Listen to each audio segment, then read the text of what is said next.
Some of you have asked me for a video on cleaning up. So here it is. This is a video on cleaning up after printing with Cranfield Caligo Safe Wash inks. Step one of cleaning up, of course, is to put all your prints away and get them off the table where you're cleaning. Put my ink away, clean these if you need to. Remember that the Cranfield Caligo Safe Wash ink is washable. So it's oil-based ink, but it's soap and water cleanup, which means we don't have to use any solvents. What I start with is a phone book to put ink on. You could also use a magazine or any sort of throwaway paper, some newsprint that you didn't print on. If you have a lot of ink, and this is sort of borderline for me, I would save it. So you could wrap it up in some wrap paper, or if you have a small plastic container, you could wrap the ink up in that. I tend to don't save ink unless I know I'm going to use it within, say, a week or two. Otherwise, I just try not to put out more than I need. This is a piece of acrylic that I was inking on, and then I also have two placemats right here. So with my inking knife, putty knife, first of all, I try to scrape up everything here that I can. If this was glass, I could use a razor scraper, but it's not, it's plastic, so I'm just using the putty knife. And then I want to get rid of the excess on my brayer.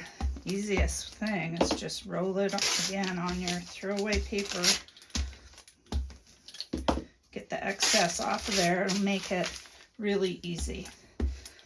One thing I want to stop and say is I do all my cleanup except for rinsing my rags at the end at the table, and I just find, not at the sink or anything. Trying to get these big pieces here into my little sink is too annoying, and so I don't do that. I just clean them at my table. This can just go in your regular trash.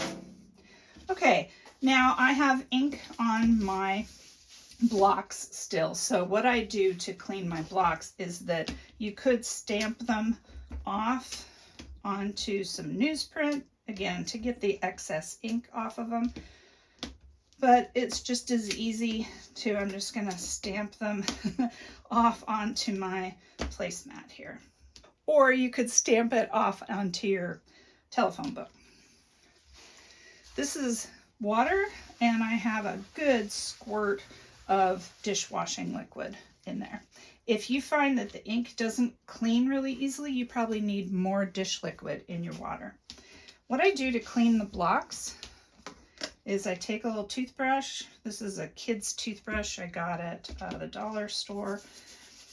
And on a speedy carve block like this, I'm very gentle with it, but I want to get all the ink out of any low areas where it may have gotten when I printed.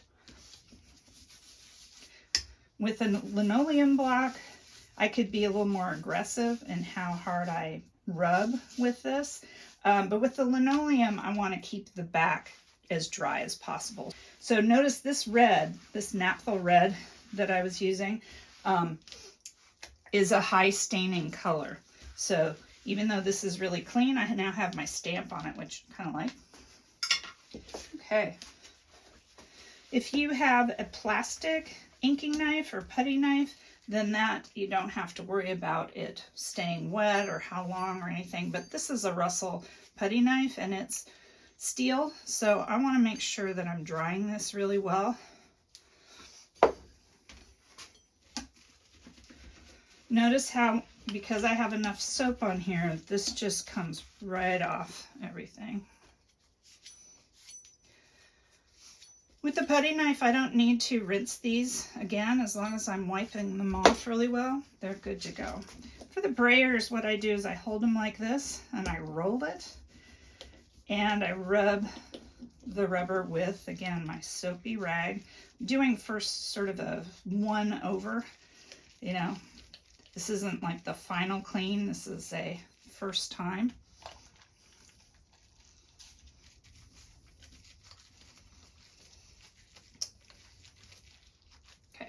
At this stage, I do tend to rinse it off in the sink and just get rid of this excess soap off there, but it can stay there for a minute.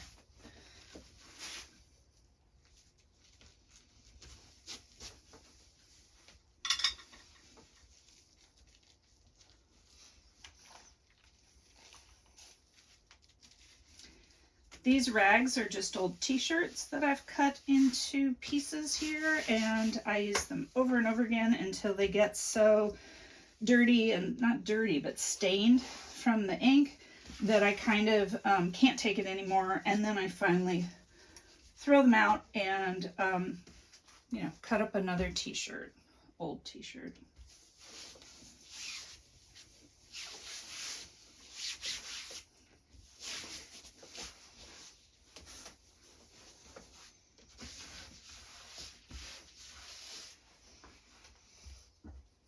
Okay. The acrylic, or if you have glass, is going to come a lot cleaner, easier than these placemats, because the placemats have a little bit of a texture on them.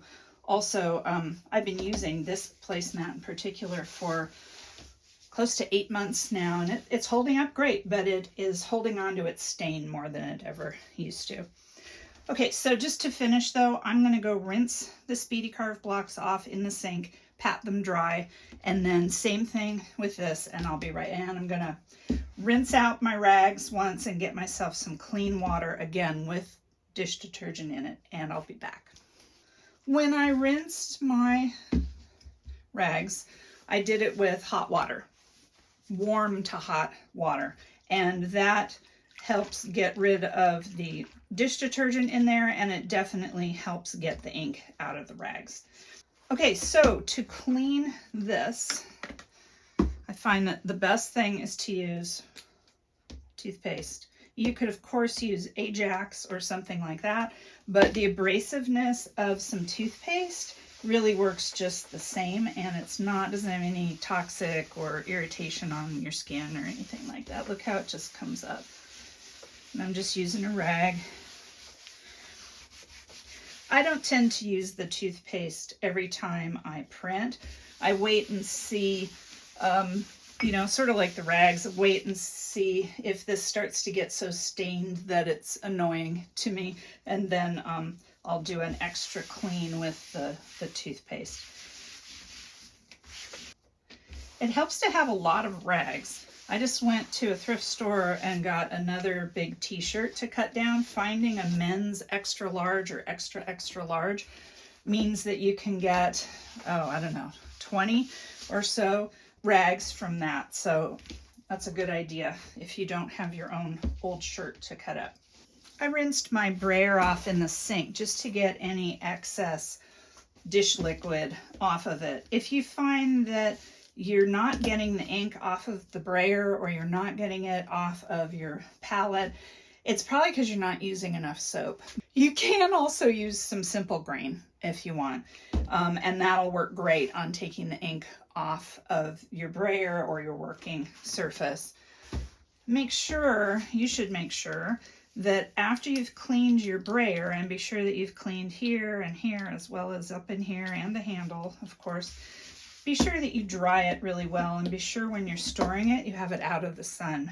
Speedball brayers sometimes can get a stickiness to it, and a good thing to do is to coat it with some French chalk, and you guys probably don't have that, but you could actually think about using baby powder, cornstarch, and that would probably work. All I'm gonna do is, not take that much. All right, I'll scoop that up later. That's way more than you need. I just do a really thin coat of this talc on the rubber, and it dries it out, makes it very happy. And then before I print the next time, I just make sure that any excess is off of there. I'm gonna scoop that up and save it. Just like with the brayer, I also took the Speedy Carve blocks to the sink and rinsed off the excess liquid detergent off of them. And then I would just pat them dry, use a rag, and they're good to go. Notice that this is stained because I was printing in red. If you're cleaning lino, I don't tend to clean the lino in the sink because I don't want to get the burlap on the back wet. The problem with that is that it can actually lift off of the block, and this is the only structure that the lino actually has.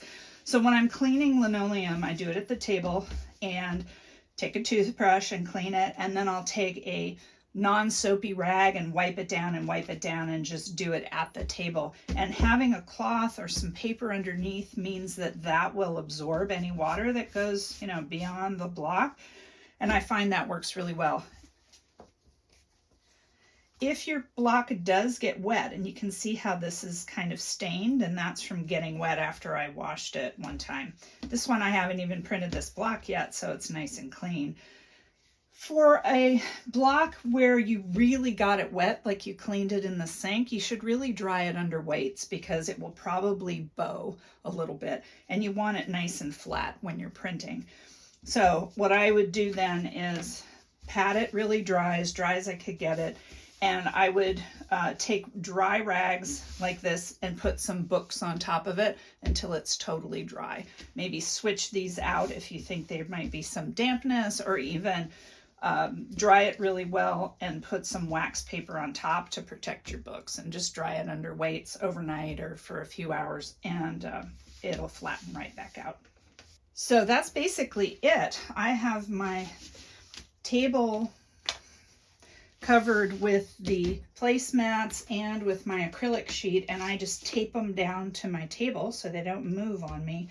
And as long as I've been careful and haven't gotten ink, you know, underneath or anything, I usually just leave them on my table. And if I'm doing carving or working on the table, I just put another piece of newsprint or something on top. These inks are so great. And this is a game changer with these Cranfield inks. And there's also Charbonnel Aqua Wash inks. But what we're basically using is Caligo inks. This is so great. We don't need paint thinner. We can work inside, not have to worry about fumes. They're really wonderful, and cleanup is really easy. All we've used is some dish liquid like this and some toothpaste. I rinsed these really well in hot water, and you can see where the rags, these are old dish rags, have been stained, but there's no ink in there really. It's just the stain that's left.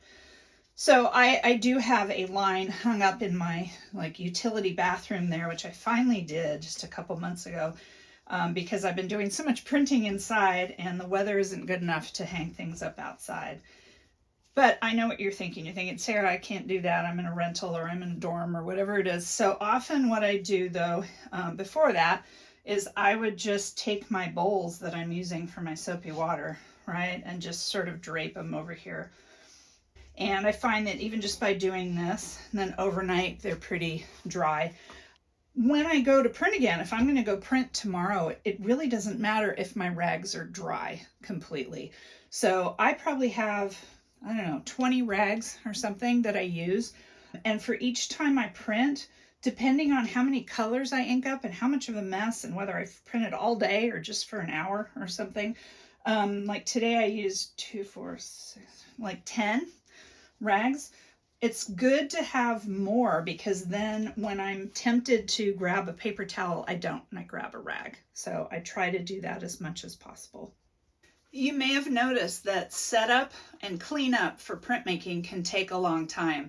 Realize that if you're just printing 5 or 6 prints or something, that might only be an hour of printing, but setup is probably 15 minutes. And then once you get up to speed and knowing how to do this and know where everything is, you got everything in a box, easy to find, it still can take you 15-20 minutes to clean up.